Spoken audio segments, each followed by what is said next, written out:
Okay guys, let's start on this incident. So we're outside the house looking at the sliding glass door, which is a little bit of an odd shape, and as far as it's not the standard size door it goes in most houses, so it's more like a custom sized door. So trouble was, it's been there for 30 years. The rollers had worn out at the bottom and actually worn away the bottom central track which guides the door along it. So in the end I had to sort of pull the door along and then lift it for the last maybe 1 foot, 30 centimetres, and bring it back into position so at least it'd lock. So in the end it was just getting too much to open and close, really hard to move about. So I decided, or actually my wife decided, to contact one of the door stores to come around to see the quote to see if they could repair it. Now, when the guy came around and had a look at it, he just shook his head and said, "No way I can do anything with this. It's totally worn out. You'll have to go for a replacement." And while we were there, he said, "I can give you a quote now while we're here." So he did that and got back to me, I think it was about 2 or 3 hours later, and said to me the cost of a replacement door, including delivery, would be around somewhere between $2,700 and $2,800. And it'd be up to you to find a door replaced or a door installer to fit it. So I asked him how much would that cost, and he said, they usually charge anything from $500 to $800 to do it. So overall, the replacement of the door was going to cost around $3,500.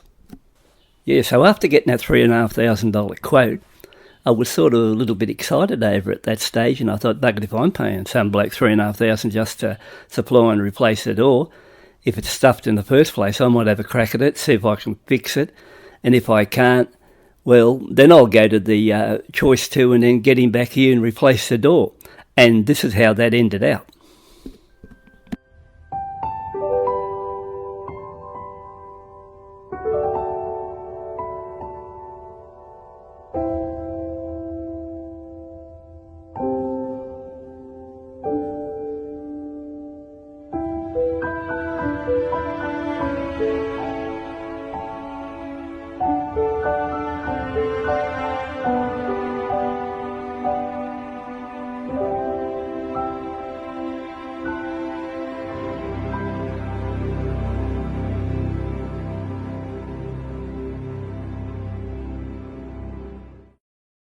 Okay guys, here's how that disaster happened.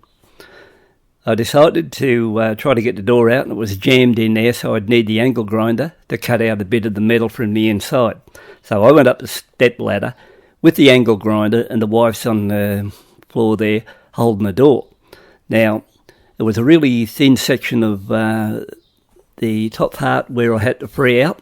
So it was a sort of risky situation, but over the years you've done all these things many, many times and never had any trouble, so you don't really think much about what could happen.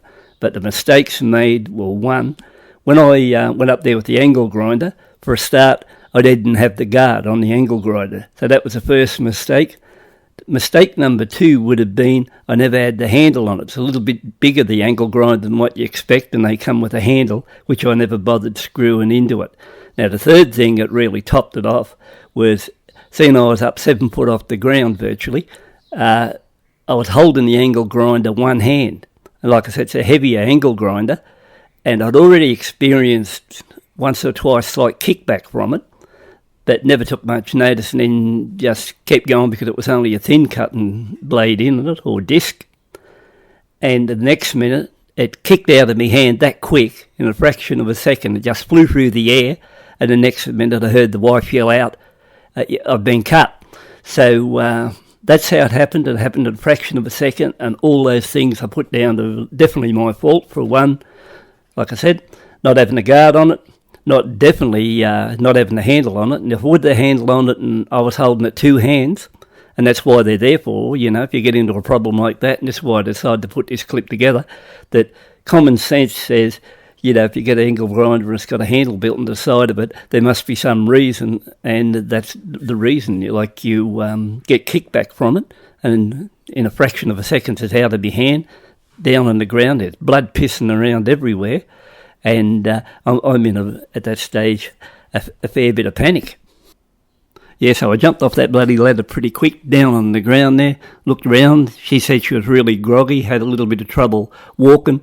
I brought her over to the lounge, bloody ran into the bathroom, got a towel, come back, sat on the head, and by this time she's holding the side of her face, blood pissing down the face at a fair rate of knots. And then I noticed there was this really big pool of blood just below her neck.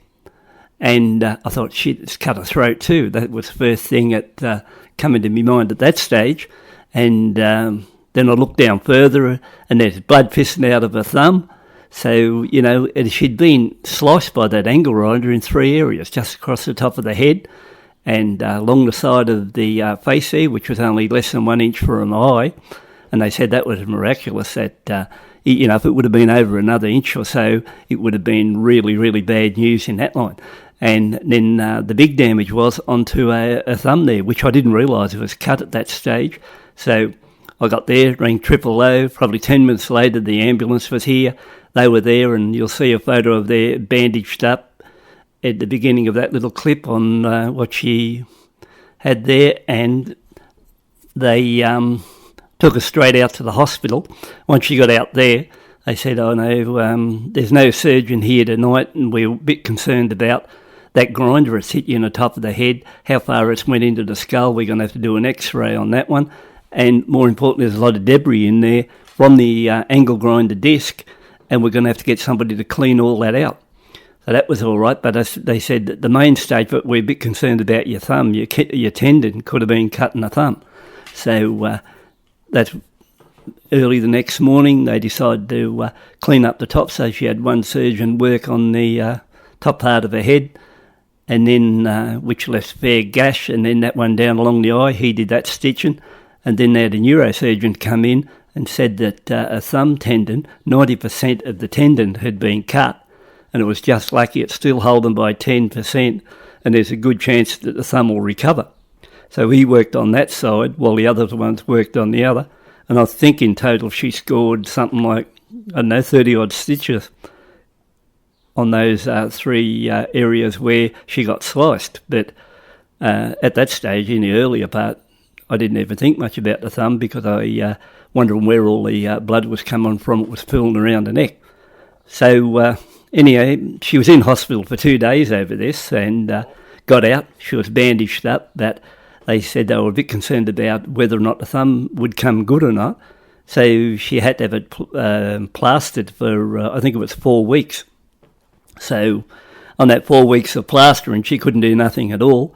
And then after 4 weeks, they ended up unbandaging that. They took the stitches out, and they're sort of on the healing stage now, that side. And then she went to physio and had to spend, I think it was 3 weeks on physio, once or twice a week it was, to see if they could get the thumb working.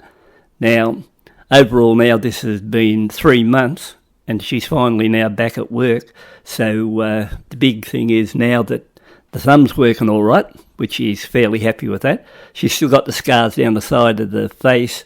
The ones in the hairline, well, the hair's covering that side of it. And the one inside the face, well, you always have to look at it that way, and this is the way I look at it. If it was over another inch or two, it could have been highly disastrous compared to how bad it was at this stage. But with a bit of makeup, you can cover that side, so she's in good spirit.